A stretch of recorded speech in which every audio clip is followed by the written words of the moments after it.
Assalamualaikum warahmatullahi wabarakatuh. Perkenalkan, saya Rania Karisandini Rigalis. Pada tugas video ini, saya akan membawakan hasil analisis saya mengenai 4 karya dari masing-masing estetika yang telah saya pilih. Sebelum memasuki sesi analisis, saya akan menjelaskan secara singkat mengenai teori estetika Edmund Burke Feldman.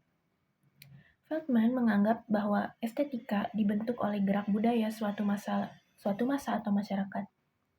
Feldman dalam Art as Image and Idea tahun 1967 menjelaskan bahwa estetika adalah sebentuk pengetahuan indrawi yang mengacu kepada kesan atau cita rasa dari suatu objek seni.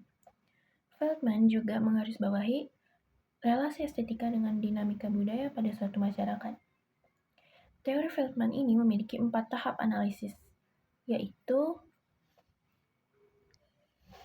pertama ada analisis deskriptif, kedua analisis formal, ketiga interpretasi, dan yang terakhir yaitu penilaian.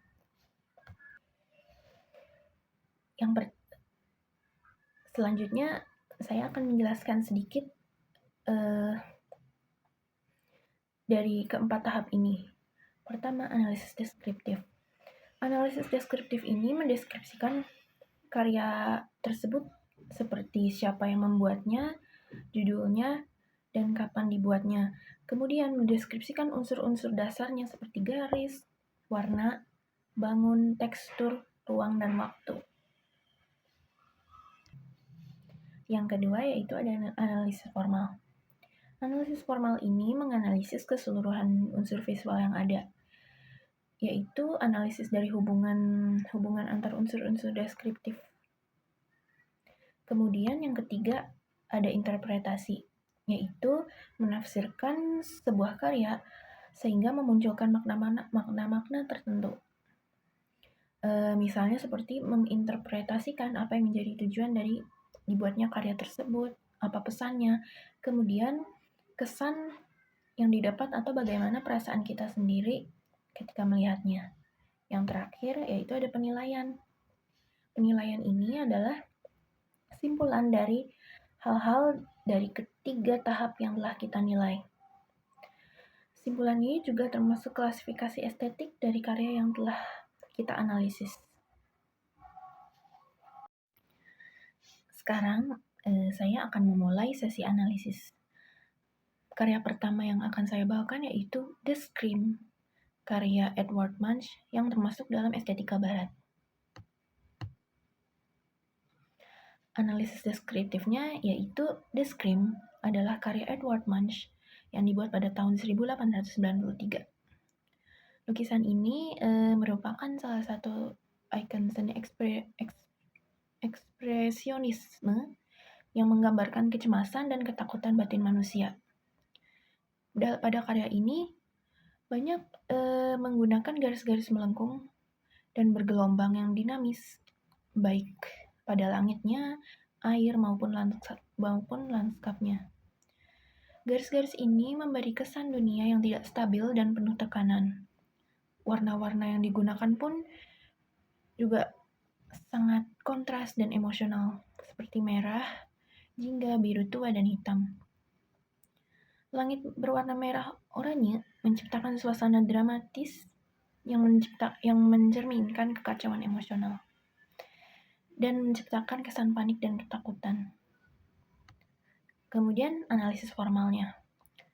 The Scream karya Edvard Munch menampilkan komposisi visual yang sangat ekspresif, didominasi oleh unsur-unsur visual yang menciptakan ketegangan emosional dan suasana psikologis yang mendalam. Garisnya menjadi elemen yang paling mencolok dengan bentuk-bentuk yang bergelombang dan melingkar. Warna-warnanya juga cenderung mencolok dan menyala yang digunakan untuk mengekspresikan keadaan batin. Nah, bentuk tokoh yang seperti ini, yang tokoh utamanya itu terlihat sangat terdistorsi. Tubuh kurus dan wajah yang melengkung mencerminkan rasa takut dan panik. Dan terakhir yaitu penilaiannya. Karya The Scream merupakan ekspresi visual yang kuat atas kegelisahan dan ketakutan eksistensial manusia.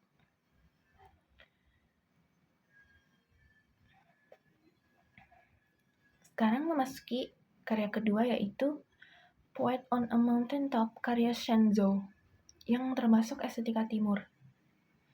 Untuk analisis deskriptifnya, karya ini dibuat oleh seniman Tiongkok yang bernama Shen Zhou pada sekitar abad ke-15 dinasti Ming.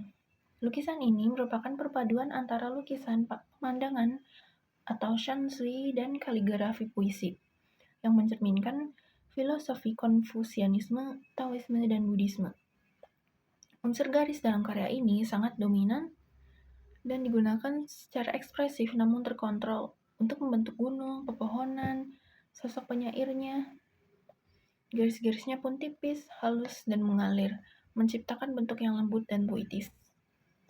Warna yang dipakai pun sangat terbatas, yaitu didominasi tinta putih, tinta hitam, khas gaya tinta Tiongkok. Untuk analisis formalnya, Poet on a Mountain Top merupakan karya lukisan tinta khas dinasti Ming yang memadukan lanskap alam dengan elemen kaligrafi puisi, menciptakan harmoni visual dan makna filosofis yang mendalam. Unsur visual utama dalam karya ini ditampilkan melalui penggunaan garis yang halus dan ekspresif. Warna-warna yang dipakai pun juga minimalis, yaitu kebanyakan mengandalkan tinta hitam. Namun, kekuatan visualnya terletak pada kontras gelap terang yang dihasilkan dari sapuan tinta. Yang terakhir yaitu penilaian. Poet on a Mountain Top merupakan karya lukisan tinta khas dinasti Ming yang memadukan lanskap alam dengan elemen kaligrafi puisi, menciptakan harmoni visual dan makna filosofis yang mendalam.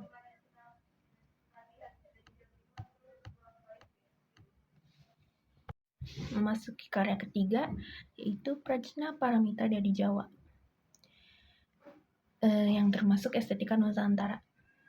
Untuk analisis deskriptifnya, Prajna Paramita dari Jawa itu merupakan arca perwujudan Dewi Kebijaksanaan dalam ajaran Buddha Mahayana. Arca ini dibuat pada abad ke-13 Masehi pada masa kerajaan Singasari di Jawa Timur dan dikenal sebagai salah satu karya seni pahat terbaik dari periode klasik Indonesia. Dalam unsurnya, terdapat garis yang digunakan dalam arca ini terlihat halus, melengkung dengan lembut mengikuti lekuk tubuh dan pakaian sang dewi. Garis-garis tersebut menciptakan kesan kelembutan, keanggunan, dan ketenangan spiritual.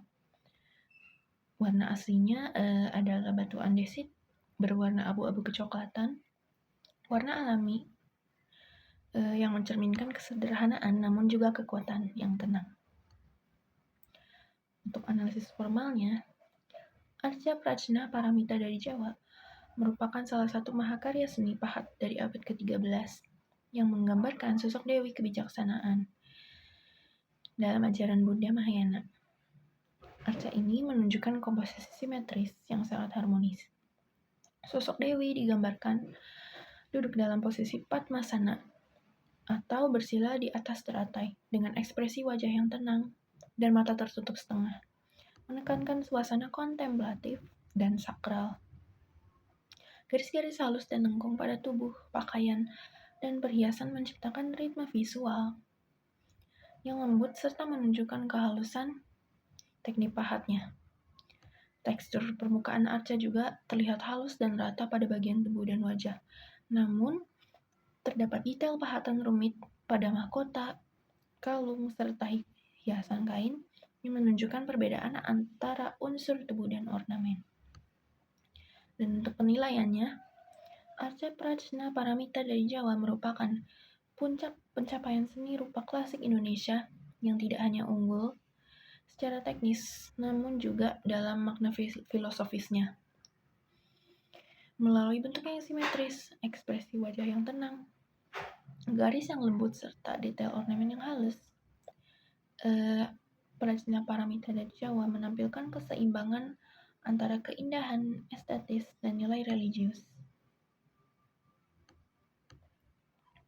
Dan karya terakhir itu Pengantin Revolusi, karya Hendra Gunawan yang merupakan estetika prakemerdekaan. Untuk analisis deskriptifnya, karya ini merupakan lukisan terkenal karya Hendra Gunawan yang dibuat pada tahun 1955. Lukisan ini menggambarkan sepasang pengantin yang baru menikah di tengah suasana perjuangan revolusi, mencerminkan semangat nasionalisme dan romantisme dalam situasi yang genting. Garis-garis dalam lukisan ini terlihat ekspresif dan tegas, menghidupkan dinamika komposisi. Garis-garis yang mengalir membentuk figur manusia. Pakaian dan latarnya gaya khas Hendra yang ekspresif dan padat. Warnanya juga cerah dan kontras seperti merah, hijau, biru, dan kuning menciptakan suasana penuh semangat serta menyeratkan makna simbolis dari keberanian dan cinta di masa perjuangan. Untuk analisis formalnya, lukisan Pengantin Revolusi menampilkan kekuatan visual yang khas dari gaya Hendra Gunawan yang penuh warna, ekspresif. Kemudian untuk unsur visual yang paling mencolok, yaitu adalah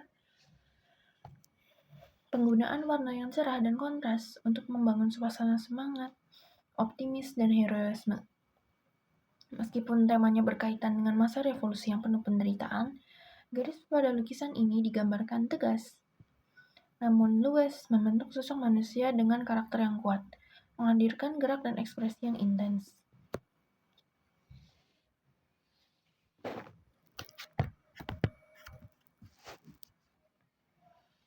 Dan yang terakhir yaitu penilaiannya, lukisan Pengantin Revolusi merupakan perpaduan kuat antara ekspresi artistik dan narasi historis. Dengan penggunaan warna-warna yang cerah dan kontras, semangat zaman revolusi Indonesia melalui simbolisme pasangan pengantin pada lukisan ini berhasil tersampaikan. Gaya visual yang tidak realistis namun emosional memperkuat pesan bahwa cinta, harapan, dan perjuangan bisa hidup berdampingan di tengah konflik. Mohon maaf sebelumnya karena pada analisis yang telah saya sampaikan belum ada interpretasinya, jadi akan saya jelaskan secara terpisah. Pertama, untuk karya The Scream, interpretasi dari saya itu adalah karya ini tuh menjelaskan dunia yang dilihat oleh seseorang jika seseorang itu merasa panik. Seperti seakan-akan dia tidak bisa fokus untuk memandang sekitarnya karena terdistorsi oleh rasa ketakutan dan kepanikannya. Kemudian untuk interpretasi Poet on a Mountain Top, bagi saya lukisan ini tuh menggambarkan seorang penyair yang berdiri di puncak gunung, yang menikmati keheningan dan kemegahan alam. Yang ketiga yaitu Arca Prajna Paramita dari Jawa, yaitu arca yang menggambarkan sosok dewi yang bijaksana. Interpretasinya itu menunjukkan pencapaian spiritual tertinggi melalui kebijaksanaan sejati. Dan yang terakhir, Pengantin Revolusi yang menggambarkan semangat nasionalisme dan pengorbanan. Lukisan ini tuh menyatukan tema cinta, perjuangan, dan identitas nasional dalam gaya yang ekspresif dan penuh warna. Sekian dari video analisis 4 karya saya. Terima kasih. Wassalamualaikum warahmatullahi wabarakatuh.